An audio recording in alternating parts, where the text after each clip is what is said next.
The days are longer, the calendar is filling up, and I want to feel as good as this beautiful summer weather. That's why I've been loving Groons. It's one daily pack of gummies that covers my greens, vitamins, and minerals, and even has 6 grams of prebiotic fiber. So I don't need to juggle a complicated wellness routine on top of everything else. They taste amazing. They're easy to toss in my bag on the go. Plus, they're vegan, gluten-free, and HSA, FSA eligible for reimbursement. Save up to 52% off with promo code podcast at gruns.co. That's code podcast at gruns.co. From the kids to Aunt Sue, keep your whole family connected on all their devices with crowd-pleasing gig speed internet from Xfinity. Now that's simple, easy, awesome. Learn more about gig speed internet or other popular plans, now with even more speed. Enjoy faster downloads and a better streaming experience today. Go to Xfinity.com, call 1-800-XFINITY, or visit an Xfinity store for a great offer. Restrictions apply. Actual speeds vary and not guaranteed. Welcome back to TalkNorth.com. Thank you for listening. If you can, please download before you listen. It helps our business. I'd also like to thank our producer, Brandon Morton, and let you know if you'd like to sponsor this program or any of the programs on the network, you can reach me at jsouhan47@gmail.com.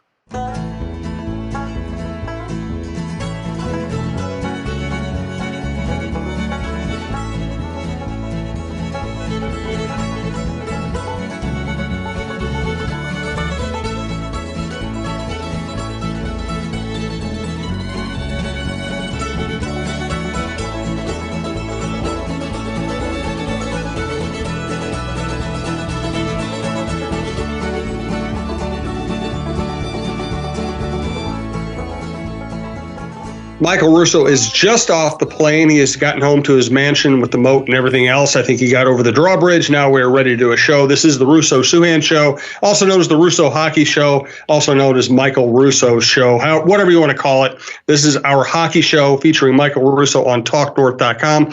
Please follow us on Twitter at TalkNorthPod. We'll have some interesting developments with our network in the next couple of months, and we might even do some giveaways and give you some information. Our next two live shows at TinShed.mn.com. You can actually go to TinShed.mn.com and find this out or to see what they have to offer. But our next two live shows at Tin Shed are 7 p.m. on December 11th and December 30th. Please stop by. We have a great time at those shows, and we might even have some more developments with those. We also, Brian from Tin Shed also gives away Wild tickets periodically, but you have to be there to register, and you have to be there to collect. And now that the Wild's playing better, you might actually want those tickets. Thanks to our sponsors, Twill, Tony Hoagland, Fixology Repair, Tin Shed, and Bite Squad. Michael, I'm going to throw it open. What do you want to talk about now that you're back from this road trip? I mean, the big thing is that they're starting to play really well.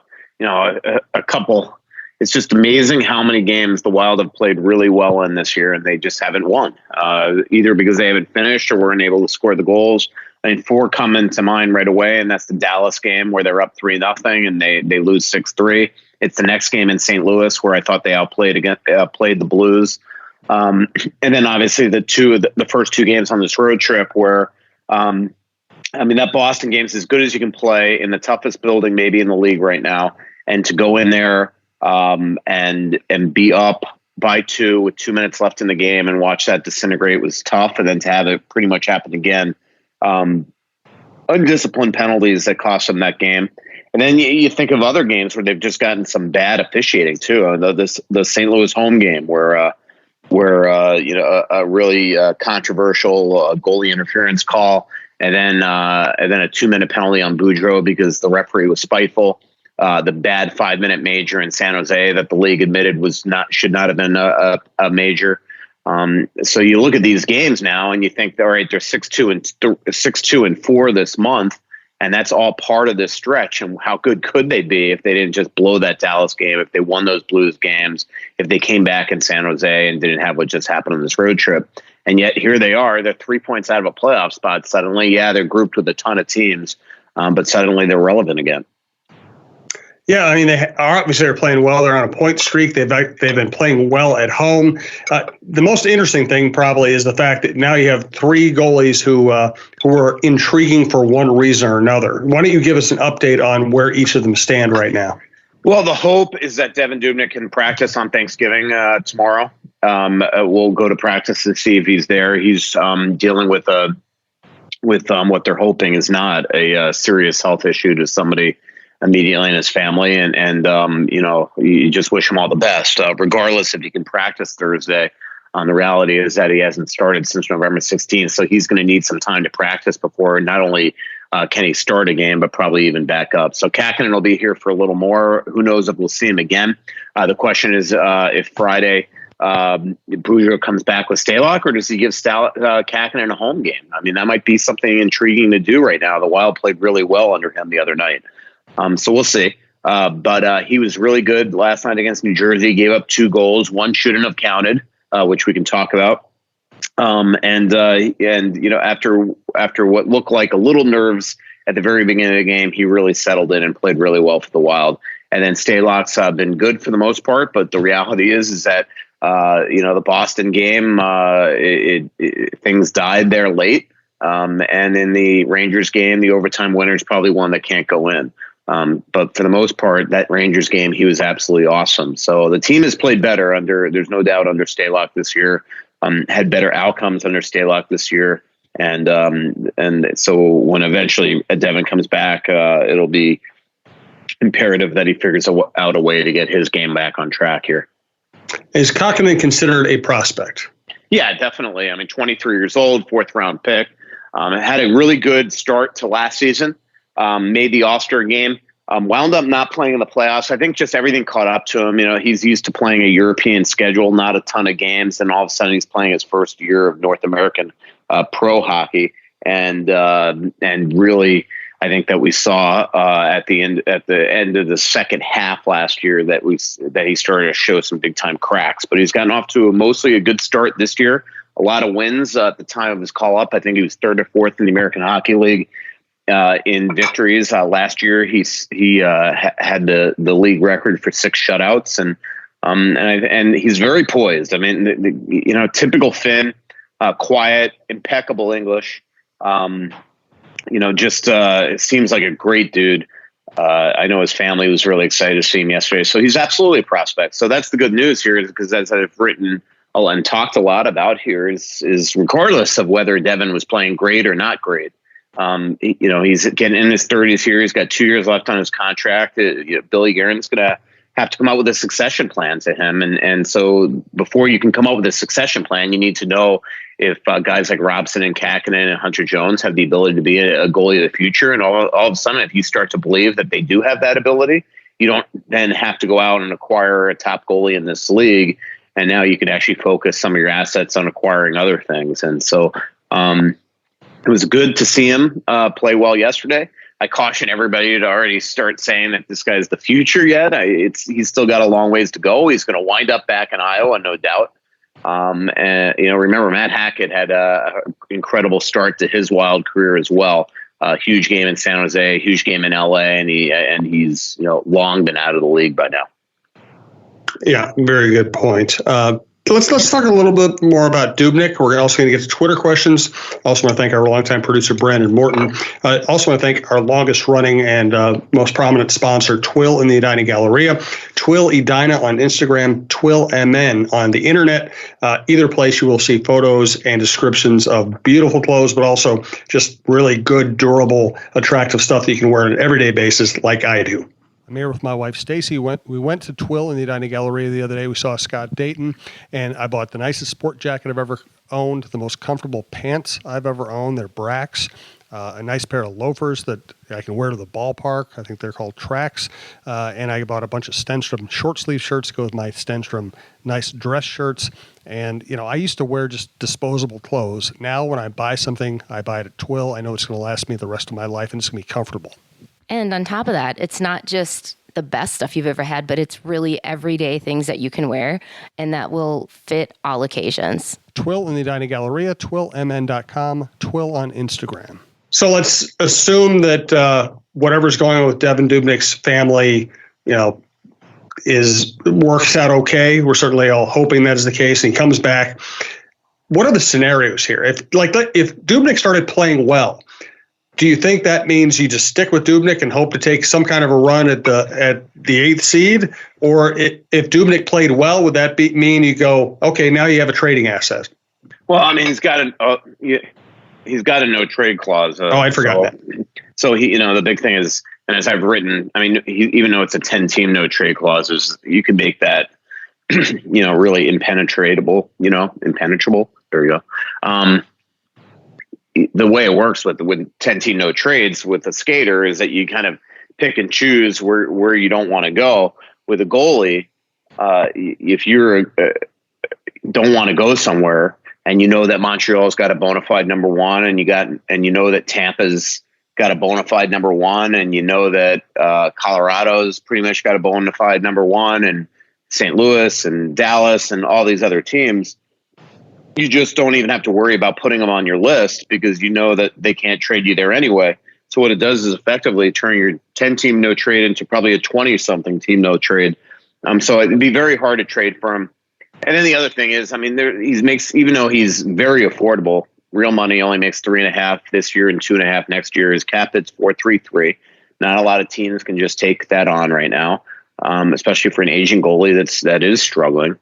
And so, I just think it's going to be very hard to trade him. But absolutely, if all of a sudden he started playing well, I mean, one, you might want to keep him, but two, maybe then you do put him on the block and then figure out a way if you want to start to promote some of these young guys. But Billy Guerin's made it very clear that he wants to be patient with his goalies down there. So, you're not just going to run with Stalock and one of the minor leaguers. I don't think you want those guys playing well and being careful with them because it's such a mental game and you don't want to throw them into the fire. Maybe in the NHL, you want to continue to develop them down in the minors.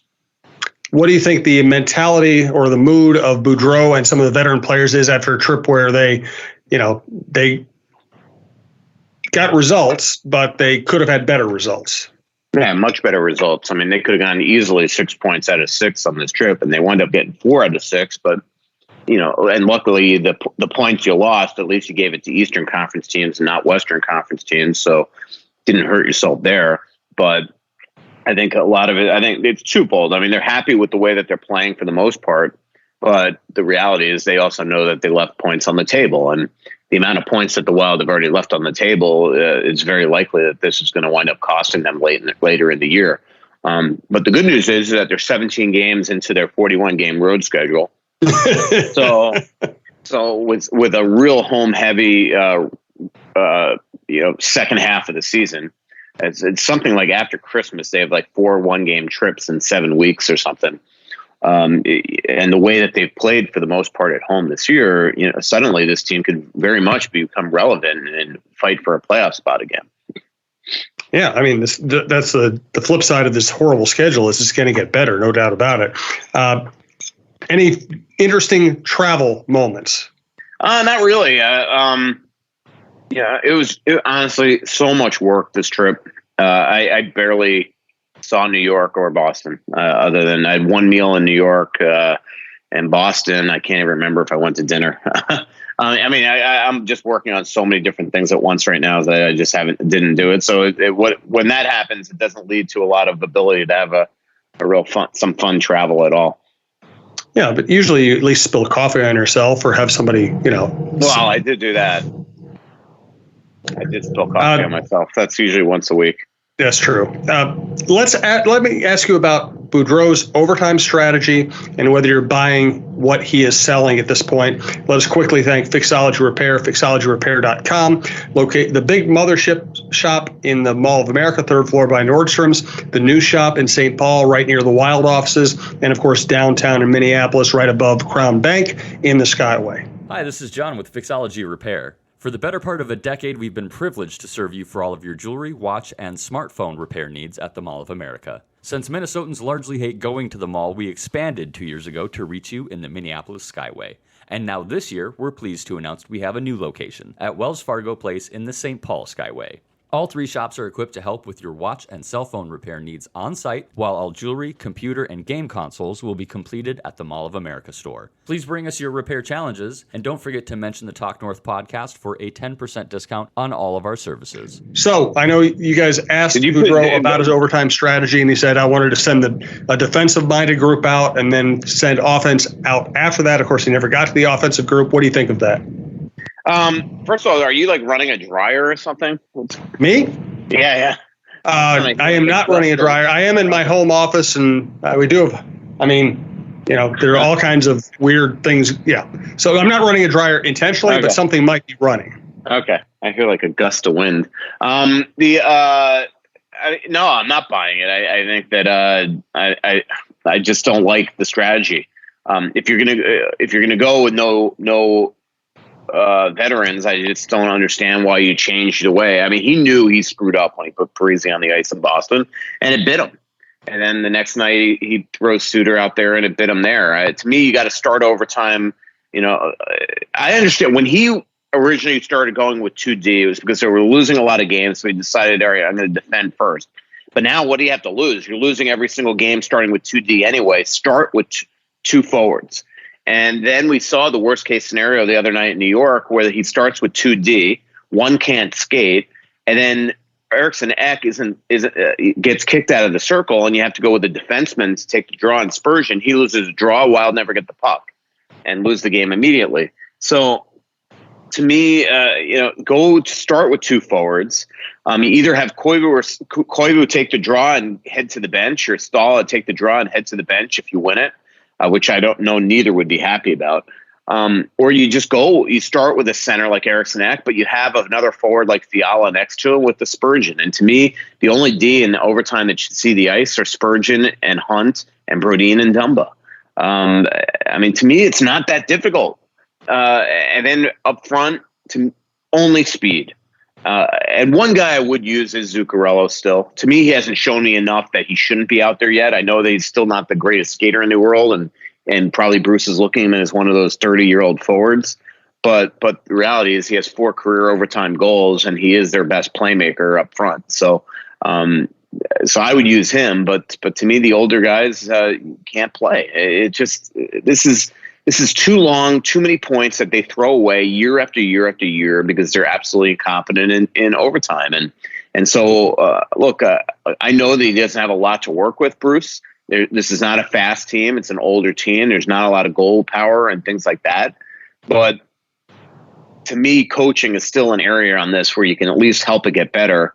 And that's with personnel moves that are smarter, and it's killing them. It just is 4 overtime losses now in the last 12 games.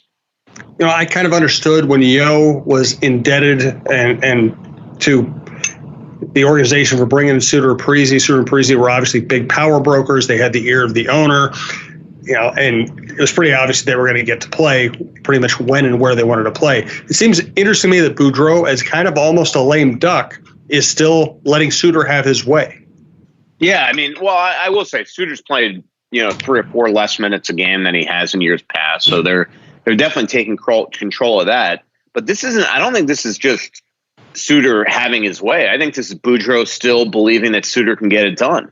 And look, 5-on-5, Suter for the most part has been really good this year. He really has, whether you want to believe it or not. And we saw last night, actually, to me, I thought in the Boston game, he for the most part was good. I thought he was good in New York, and I thought he was good last night. So, he had a pretty decent road trip, but 3-on-3 is not his cup of tea, and he shouldn't be out there, and that's on the coach. Oh, no question about it. Let's go to some Twitter questions. We don't always get to a ton of Twitter questions, but into our live shows, this is an opportunity to catch up on some of those. Reminder, Tony Hoagland, Hoaglund, handles my insurance, handles Michael's insurance. We had a listener get a hold of me the other day, say he wants to work with Tony after hearing about him on our show, and I highly recommend that. Hi, Talk North listeners. I wanted to let you all know about State Farm's new program called Quotes for Good. We partner with local nonprofits to raise money for great causes.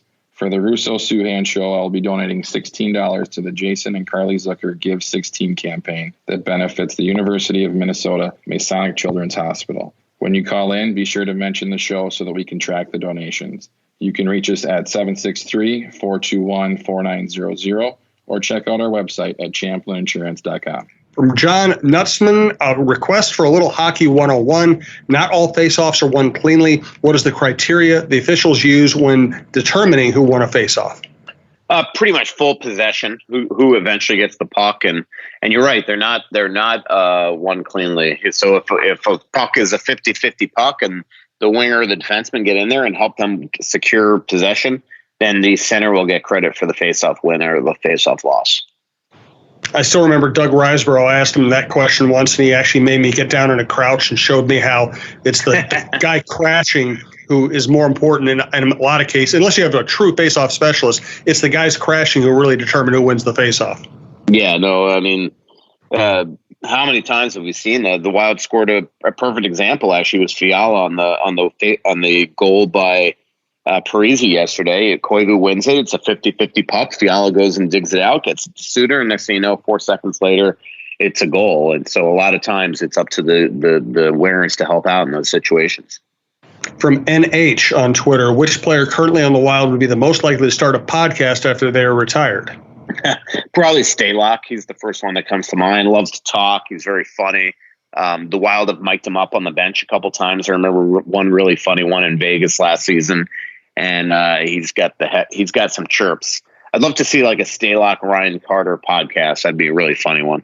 Yeah, actually. From Russo Slacks, what are you most thankful for so far this NHL season, Michael? I don't know, man.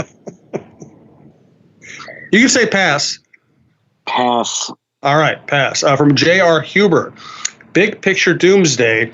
What the Detroit Lions are to the NFL, I'm worried the Wild are to the NHL. What's the fix? The owner isn't going away. Do fans have to go away? That's what I'm doing now. It's one thing to lose, another thing to be inept. Any response at all, Michael?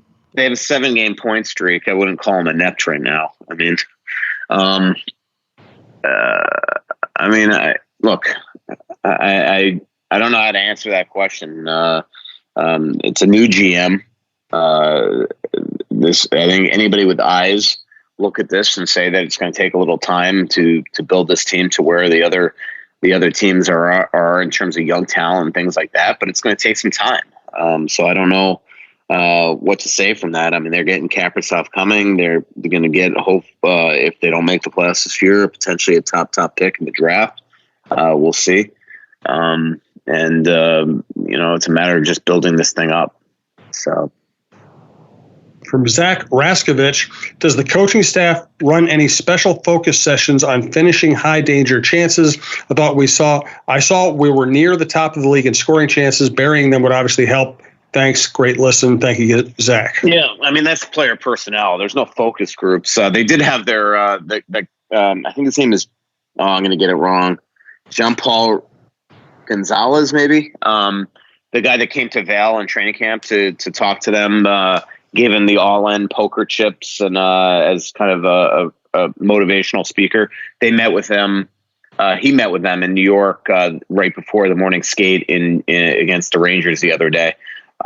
So maybe that counts as a focus group or however the follower described it.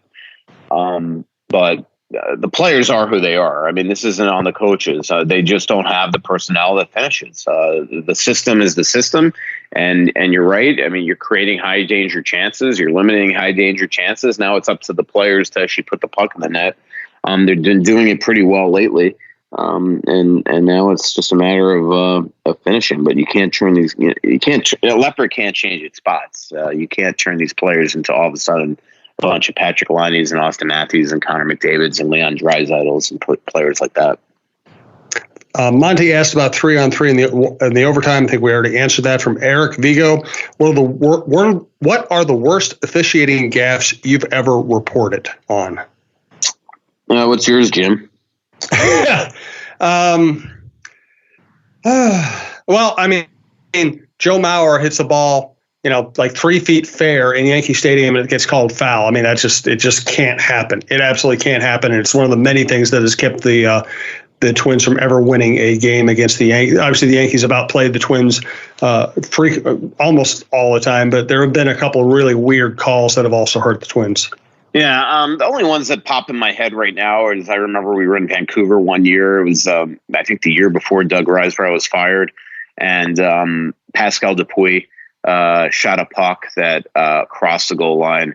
They allegedly couldn't find the camera angle to show it before.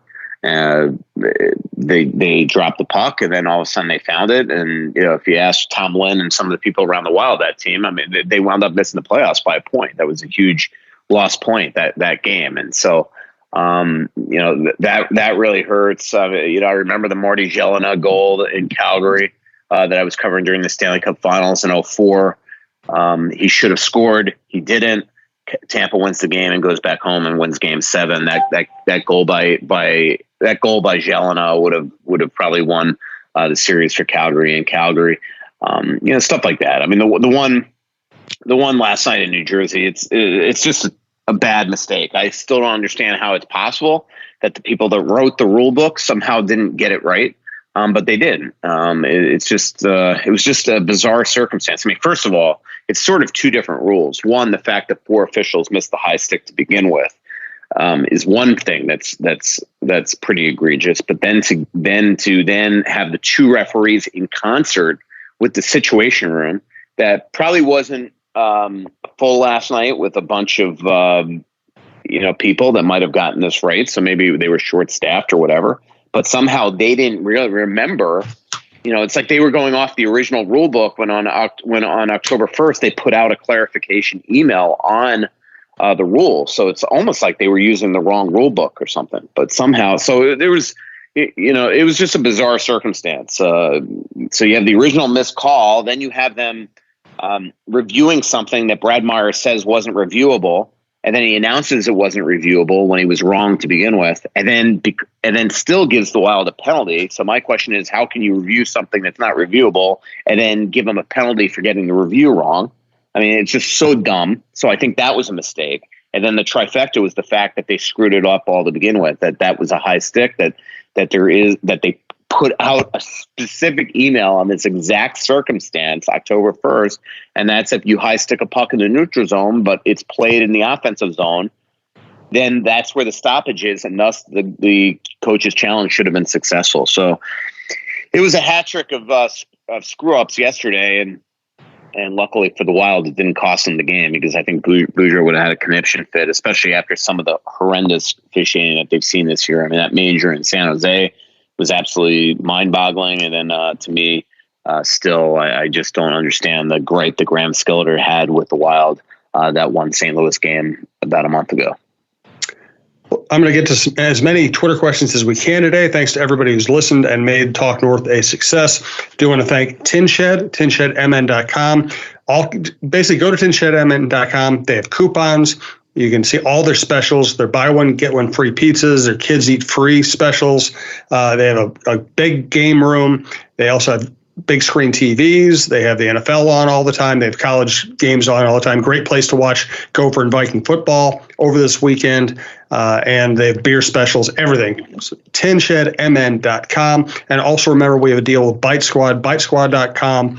Use the promo code TalkNorth to get your first delivery fee waived. They also run constant specials. So after you use that, go to bitesquad.com, see what they have in your area, including their members only deal. From Will Tomlinson, he asked if Leopold would send him on more trips since he got 3 out of 4 points in the games he went to on this trip. And his serious question, if Kakkonen kept this up, is there a situation where the Wild would keep 3 goalies? You just can't do that, can you? Yeah, I can't see it because, that first of all, it just never works. It becomes chaotic. It's become chaotic for the Wild before when they've done that. And the other thing is, you want Kakkonen playing every night. And unless Kakkonen is going to be here and be the number one, then it absolutely makes no sense. Just have him sitting here. So if there's times where you need him, you just call him up if you want to have 3 goalies. But to me, you don't keep it full time. To keep it. And it was good meeting Will. Will is a Wild fan from Nottingham. First time he's ever seen the Wild live was at the Ranger game and at the Devils game. And so I got to meet him. He told me the story of how he became a Wild fan, which, I'll let him tell. It sounds a little private, but basically 7 years ago, he basically picked a team. He'd always supported the Vikings. And so he picked Minnesota Wild. And so he flew over, spending Thanksgiving in in New York, and he's going to see the Canes game tonight, I think. And he brought me a puck from Nottingham as well, where Brett Bulmer plays hockey now, the former Wild second-round pick, and where Chris Stewart played last year as well. And it's pretty cool because he's telling me I'm talking to him during between periods, and I'm chatting with him, and all of a sudden I get a text from Nino. This just shows you how classy Nino is. So I needed Nino for a story. I've been trying to get him on the phone for like the last week. And so he realized this. And so yesterday he knew I was obviously covering the Wild game or in against the Rangers the other day. So he actually at 7-something at night, 8 p.m. at night, paid attention to the Minnesota game, knew when the intermission was going to happen, and then texted me to call him. Which just tells you everything about the guy. At 8-something at night, he's paying attention that he had to call me back and that he knew he didn't. So he called me during the game, but didn't want to do it when play was going on. I mean, that's why you cover hockey right there. Yeah, that you wouldn't get that from many other people. That's pretty special. From Brett Winthizer, with Boldy, Warren, and McBain all playing together at BC, can you think of any other examples of a group of guys coming up, playing together, and then ending up on the same NHL roster? Oh, I was just, maybe some of the USA hockey teams got when Coyle and Zucker were together and things like that. But no, not really. Maybe this will turn out to be something that's good for them in the future. We'll see. From Fetty Dean, what's your gut sense? Is this Wild team still not playoff bound despite better goaltending and improved offense? I guess my biggest concern is like if you're going to make the playoffs, you're going to actually do something there, or are you just going to do what they always do, get close and miss and just ruin your chances as a top pick, or are you going to get in and get bounced in the first round? So that's my only thing here is like, but I mean, you still got to play the games, and you're not going to tell these guys that they can't try hard, but they're certainly looking like they're a team that's going to be in it the whole year. And it's just crazy. I mean, you look at the bottom 7 teams in the Western Conference right now, and they're all just grouped together, and the Wild are 3 points out of a playoff spot, but I think they're still technically 13th in the West, which just shows you if you're 3 points out of a playoff spot and you're 13th in the West, that this is just going to be, one of those things that you're, it's going to go right to the end of being jockeying back and forth for either a lottery pick or making the playoffs. My gut still tells me that if goaltending doesn't improve when Studnick gets back, it's going to be a big time issue. I don't think it's a shock that they're playing better and Doobie's not playing right now. I hate saying that, but it's the reality. He hasn't been good. As I've written, he's given up 4 more goals 9 different times this year. That just can't in 13 starts. It's crazy. Let's get about 3 more minutes of Twitter questions. Let's buzz through a few more from Fetty Dean. I'm sorry. Actually, just to correct myself, it's 6 times 4 more, I believe. Got it. From Mark 9 times 3 or more. Do the Wild need to bring in a specialist to teach PK, power play, or 3-on-3? Especially, they have it. That's what the coaches do. And if you're saying that the coaches aren't doing their job, I'll just point to the fact that it's the same personnel year after year after year after year after year. So maybe it's not the coaches that aren't being creative enough. Maybe it's the players they have on the ice. When their power play looks good, man, is zipping the puck around. We saw it in Boston. It's the best their power plays looked all season. It's because they were fast. And sometimes they get too stationary. There's no doubt about it. Too predictable. From our friend Pooks, my fellow guitar geek, will we see the Geek Squad eventually get some power play time? No matter who they play against lately, they grind it out and get scoring chances, which now seem to be going in. I don't know. I mean, to me, you give them a role. Right now, their role is penalty kill. Maybe there's going to be times where you give them power play, but then what are you going to do with all those top 6 forwards? They've got to be on the power play too. So this is what we talked about before camp. As silly as it might sound, because this team doesn't have a ton of game breakers, the reality is they have a lot of guys that are not on the power play that could be on the power play. I mean, guys like Donato, the members of the Geek Squad and people like that. But I still I don't care how good they are at 5-on-5. I would much rather Joel Eriksson Ek on a penalty kill than a power play. It's just my personal opinion. From Tony Leonard, how frustrating are your Twitter replies and athletic comment sections? When they win, people are angry about draft, and when they lose, people are angry about not playing well. Yeah, I mean, no, that's the reality. I mean, it doesn't matter, even if you're a fan that fully is committed to the quote unquote tank or rebuild or getting a top lottery pick.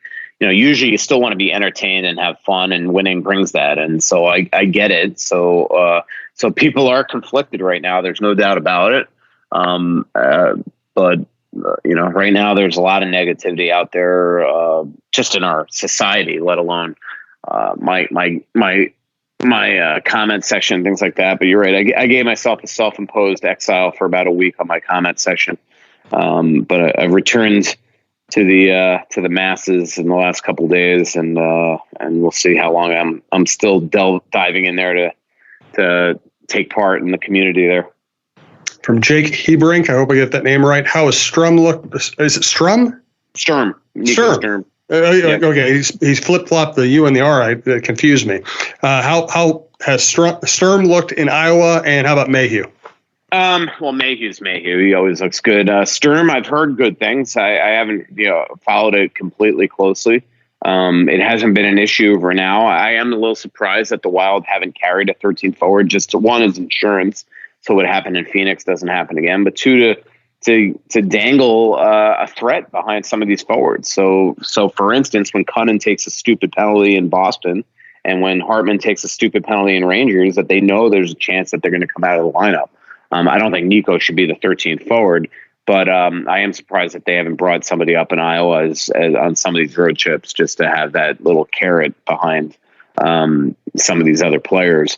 But in terms of Nico, for last I heard, he was playing really well. I think it's good that he's going to be down there and develop. I don't think it makes sense to play him fourth line minutes here. And the other thing is Victor Rask is actually playing quite well right now. He's done his job. Last night he made a couple great defensive plays. And in limited time, he looks good. He scored a goal the other night in Boston as well. Thanks, everybody who listens. Thanks to all of our sponsors and our producer, Brandon Morton. Thanks to Michael for taking the time. We'll talk to you next week. Remember, the next live show's at Tin Shed, 7 o'clock on December 11th and December 30th. Pretty little city built on a hillside. Music in the bars and fire in the sky. We went to the beach and it was covered in ice. And I used to call it home. So much coming out, there's nothing going in. I know that you feel like you're never gonna win. Oh, but the world won't forgive a winner. And now, an ad from Dad. All right, save money on car insurance when you bundle home and auto with Progressive. Can I take these off? All right. What is this? This looks good. Wow, that's well made. Where did you get this? I'm talking to you with the hair. Yeah, where did you get this? It's good stuff. That's solid. That's not veneer, that's solid stuff. Progressive can't save you from becoming your parents, but we can save you money when you bundle home and auto. Progressive Casualty Insurance Company, affiliates, and other insurers. Discounts not available in all states or situations. Security threats are everywhere. But with Xfinity XFi, you're notified of threats to your in-home Wi-Fi network, so all your connected devices are protected. That's simple, easy, awesome. Switch to Xfinity today and get a great offer. You'll get fast speeds and the best in-home Wi-Fi experience with Xfinity XFi. Plus, ask about enhanced security for safer browsing and more.